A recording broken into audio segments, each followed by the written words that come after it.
was the subject of an Emmy-nominated documentary, The Flute Player. Now we're going to watch a piece from The Flute Player now, and then afterwards we're going to hear from Arn and Patty. So let's see a piece of The Flute Player.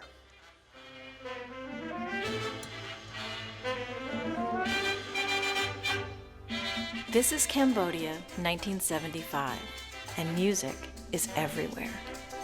It's on these streets that Arn Chorn-Pond grew up, listening. When I was a little boy in Cambodia, I was living in a temple. I was already a kind of homeless. We would sneak out to a movie theater and watch American war movie and Kung Fu. We hear music all the time. I heard rock and roll. Every morning when we get up, we heard all these songs. We heard about the war, but I didn't understand about war. Sometimes we heard the words Khmer Rouge, but it didn't mean anything to us. As spring came, so did the soldiers. After years of fighting, the national government fell to the Khmer Rouge, a rebel group determined to transform Cambodia into an agrarian-based communist utopia. I heard the truck and tanks on the highway. Khmer Rouge were cheering. They raised their guns and they screamed, "Peace is coming, peace is coming." That was the first time I felt that there was something wrong. As the Khmer Rouge came to power, they began ordering everyone from the cities into the countryside with the promise that they could return in a few days. Thousands of people packed into the highway. I've never seen anything like that before. Along the highway, I started to see some dead people. Now I'm being taken away from my family among about 700 children. We were forced to work from 5 in the morning to midnight. Many times there were no foods for us, and they said that you don't work hard enough.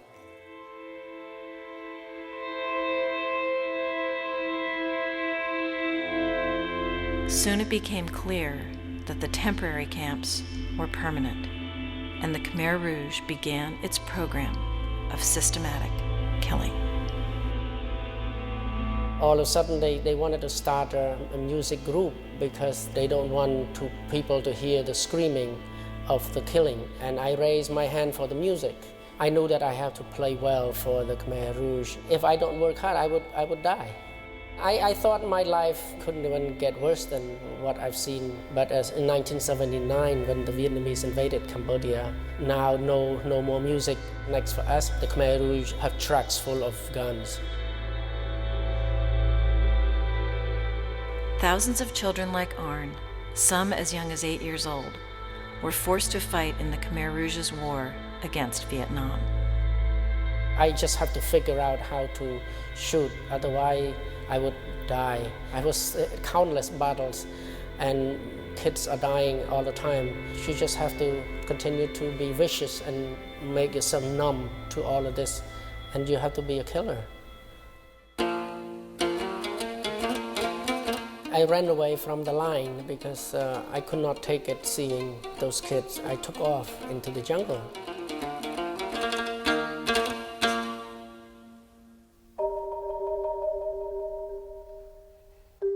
After weeks of walking, Arn eventually made it to a refugee camp just over the Thai border, where he caught the attention of an American missionary named Peter Pond. He was a worker trying to rescue other kids, and I sort of clung to his neck. And the next morning he came back and trying to find me and brought some food. He kept coming back and see me, and he brought me to America.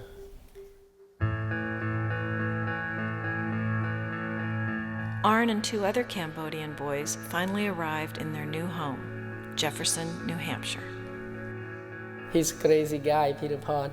He took us to McDonald's first, and then I threw up. The next week after, it was 9th grade. It was a high school. The kids has no idea where we were from, and they start calling names and slur and all of these things that I never heard before. That time I was angry, really angry all the time. I was suicidal, eventually ran away from home. I had an urge of telling my story, but I could not do it. My dad, he just said, you all must speak. If you speak out, the American kid would listen. That was really a turning point in a way for me internally. I think there's no other way for me to understand American kids or American kids to understand me. There's no other way.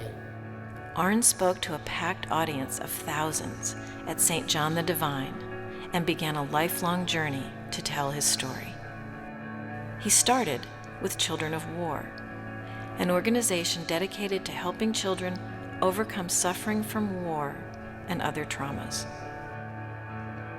After graduating college, Arn began to work with gang members in Lowell, Massachusetts, sharing his story and helping them share theirs.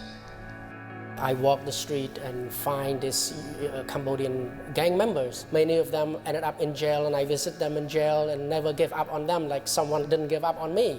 Though I learned that lesson. In 1993, Arn returned to Cambodia. He found a changed country, but realized that the musical traditions he had learned, the instruments he played, had been lost. He found the master musicians destitute, living on the streets. The war have destroyed the roots of life. So was the birth of Cambodian Living Arts. We found these few masters first, and then we could be able to connect this master to the young people.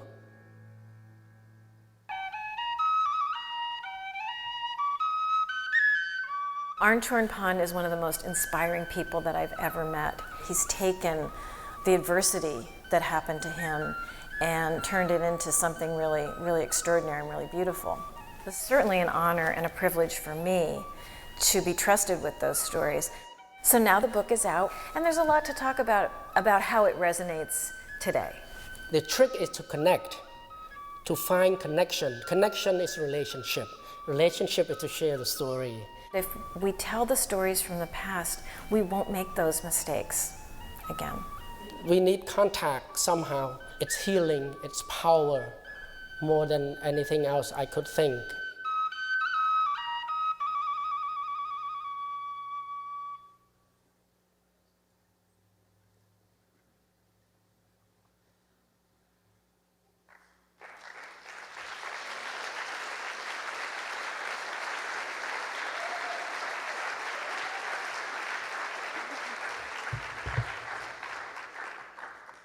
Hi, I'm Patty McCormick, and I am very proud to be the author of this book, Never Fall Down.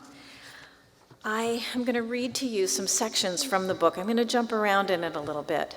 But what you need to know is that the book is written really from Arn's point of view. It's told from the point of view of that 11-year-old boy that you saw in the film.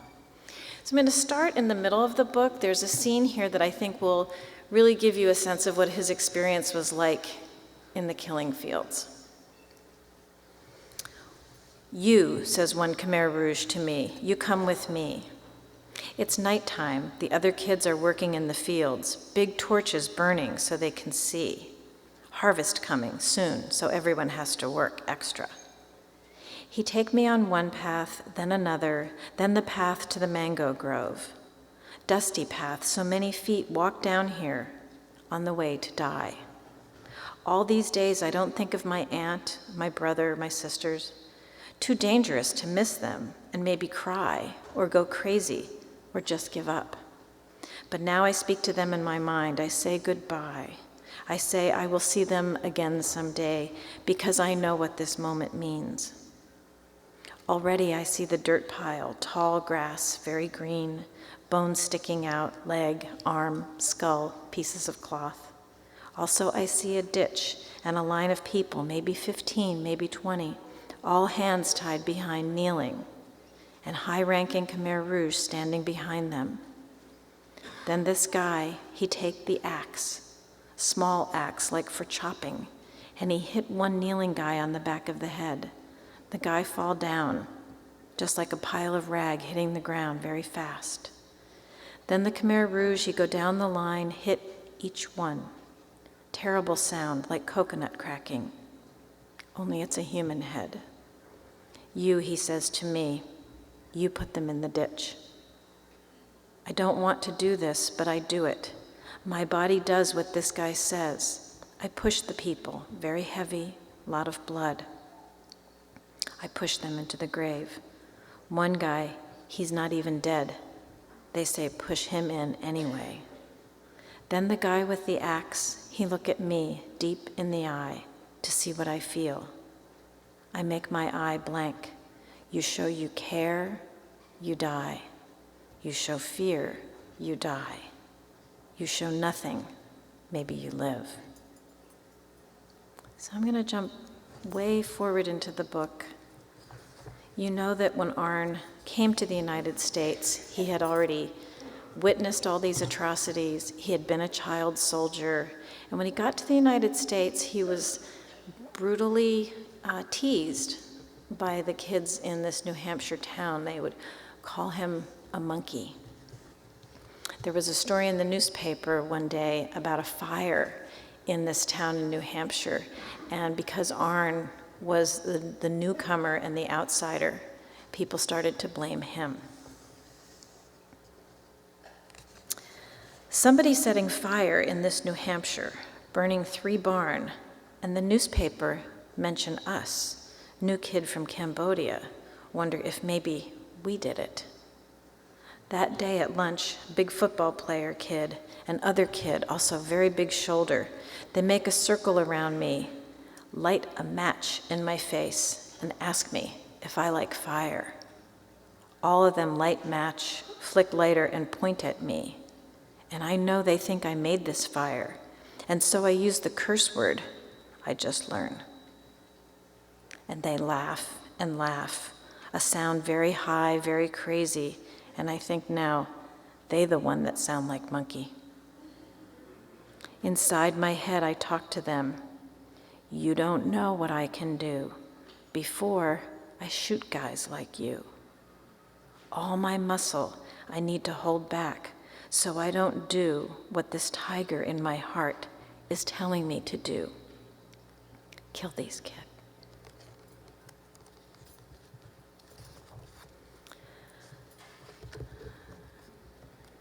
So you know from the film that Arn was suicidal, that between the memories that he carried with him from Cambodia and the cruelty that he was experiencing in this new hometown, this new land that he thought had so much love and promise. So he ran away. And it's the middle of the night, and he steps out into the fog. Into this cloud I step, my hand out in front so I can feel where to go. But I see only more fog, fog and shape of people. I see my sister, my little brother. I see people walking to the mango grove, people that been shot, people I kill, all ghost, floating, just floating by me. Sound of walkie-talkie now crackle with voice talking, and I see in this fog a police car. Police now come to shoot me, to kill me for all these bad things I done. And I think, when the bullet hit, will I look like all the other people where the begging stop, the hope die in their eye, and the calm come, the waiting to die? And I wonder, what will the bullet feel like when it hit? Like relief? Like joy? Like nothing? But the police, he doesn't see me. He look right at me and drive by. I laugh at him a little, laugh out loud, stupid police. How can he find me if he stay inside his car? To hunt someone, you have to get close, smell their sweat, not hide inside your big American car. So now it is my job to hunt him, to find him in this fog, to call to his gun, to call it to me, to bring the bullet into myself. I step out from the cloud, and not too far away I see a red light flashing, a police car stop up ahead, and the police, he's shining a flashlight around. I walk to this light fast, no stopping, no time for thinking. The police, this time he see me. He point his light right in my eye. Don't move, he says. I keep walking. Don't move. He put his hand on his gun. Stop. I don't stop. I walk to him, straight to him, closer, closer, until finally I can smell him, smell the coffee, smell the leather of his belt, the hair oil. I put my arm around him, lean my head on his chest. Take me home, I say, please. At home, Peter, he wrapped me in a blanket, crying. He'd take me to his room, close the door, and I get ready now for the beating. But Peter, my stepfather, he just hugged me very tight, hold me very close a long time, rock me side to side like a baby. Thank God, he says. How can I tell this guy who gave me all this good thing, this guy who saved my life, how I can tell him I think all the time about people who die, people I kill. He'd take me out of the refugee camp, and I think I can leave all this death, leave all those people, leave them in Cambodia? How can I tell him they follow me here? How I can tell him, you're a nice man, Peter, but me, I'm bad. All I think is, I want to die, I want to kill. It hurt, I say. Peter make a worry face. What hurts? I point at my chest, my heart, like a tiger, I tell him. My heart like a tiger inside, clawing my rib to get out. So much hate in there, it hurt. Hate for the people who kill my family, hate for the people who kill my friend, hate for myself. Why I live, I ask Peter. Why I live and so many people die? I told you, Peter said, you're the chosen one. I don't understand. Arn, you're the one who will tell everyone what happened in Cambodia. Why, I ask him. My family's still dead, my friend's still dead. You tell the story, Peter said. It's a way to save people still in Cambodia, bring them to the US, but also to save yourself. Speaking out, telling the story, it's a way to choose living, to say that you are with the living now, not the dead. This idea, I wrap it around me like a warm blanket.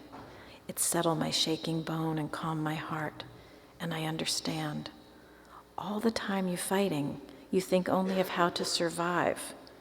All the time you survive, you wonder why you don't die. But now my life can be something different. Now in America, I don't have to fight. I don't have to survive. I can choose a new thing, to live.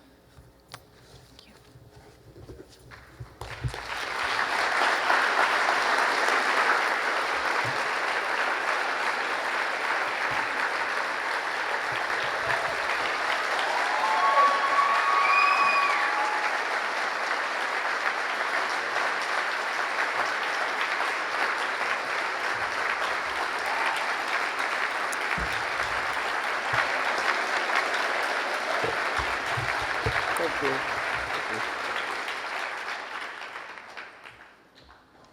Thank you, everybody. I want to say thank you to the organizer and of the event, and for inviting me. I'm very nervous. As you see, and thank you, Patty, very much for her book. I never thought that there would be a book, and the book helped me to tell my story to more people, she said, so I don't have to speak too much. And I'm very happy and lucky to be introduced to her. She's a brave girl. As you may see in the film and also the book, my life has been saved first by the music. Music saved my life because I play for the Khmer Rouge leader, but many of my family members of my family were not that lucky, and many artists, performer artists in Cambodia were not that lucky.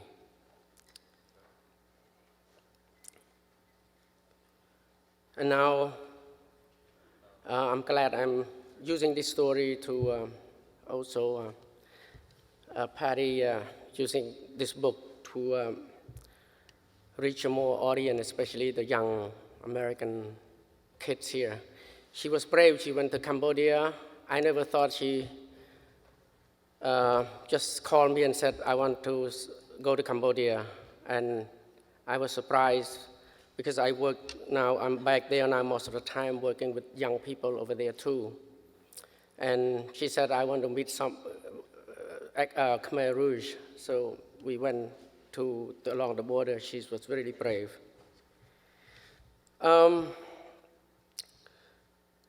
Speaking, when I came to America, again, speaking out, my story about what happened to me is also second thing that saved my life, and my dad, because my dad have encouraged me to speak. He knew that I survived the killing field. He knew that I survived the jungle of Cambodia, but but he knew that I probably wouldn't survive the jungle of New Hampshire or the jungle of that high school that I went to.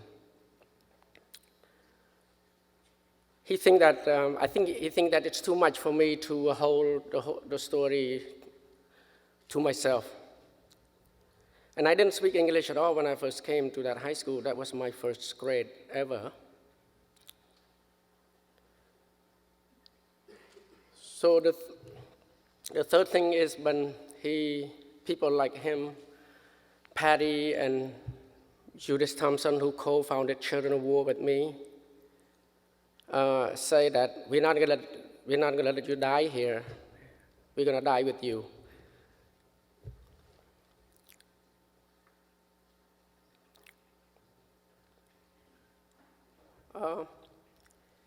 He said, you must share the story, and I never thought that American kids would care what happened to Cambodia or what happened to me, and they didn't even know it. They didn't even know where Cambodia is. They were too busy mauling. They were too busy going to the club with their friends, and it hurts. You know, when the Khmer Rouge kill,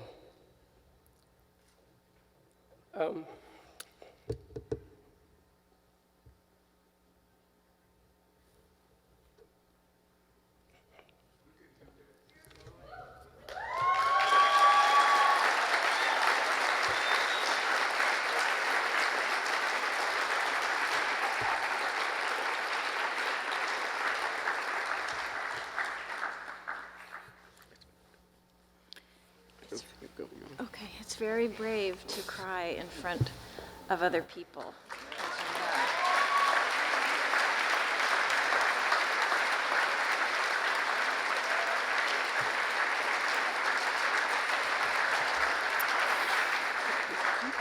And it's been my privilege to take Arn's words, which you've heard are so powerful and so beautiful, and put them into that book.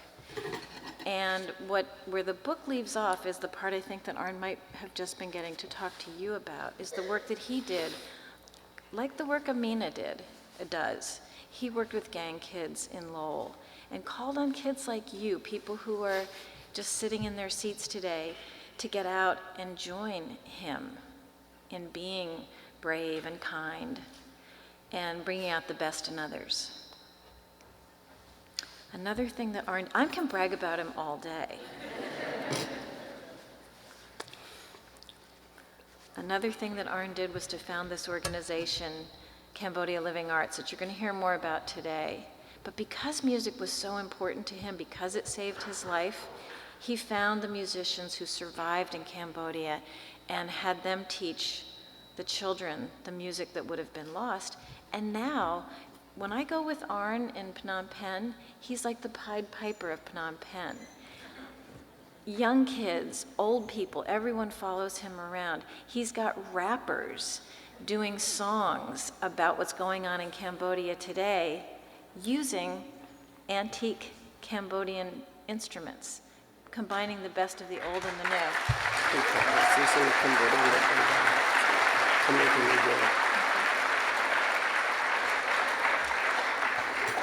And the last thing that you should know is that Arn dreamed big. And putting these musicians together with children was one part of the dream. But bringing them out of Cambodia was another part of it. Our country dropped so many bombs on Cambodia. They did it so often, they called it breakfast, lunch, and dinner. Arn's vision is to drop musicians on the United States.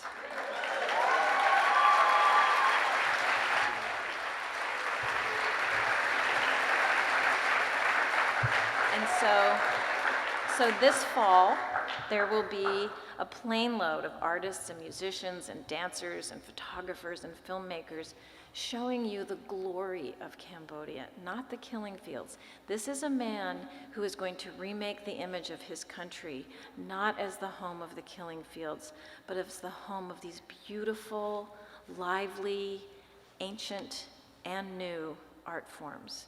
So I would encourage you to dream big the way that he did when he was your age and the world looked pretty confusing and pretty grim. So Arn and I will talk with you later. We're going to do a workshop on how sharing our stories, whatever those secrets are that are hardest to talk about, are the things that you need to share with a good listener so that you can be free. Thank you.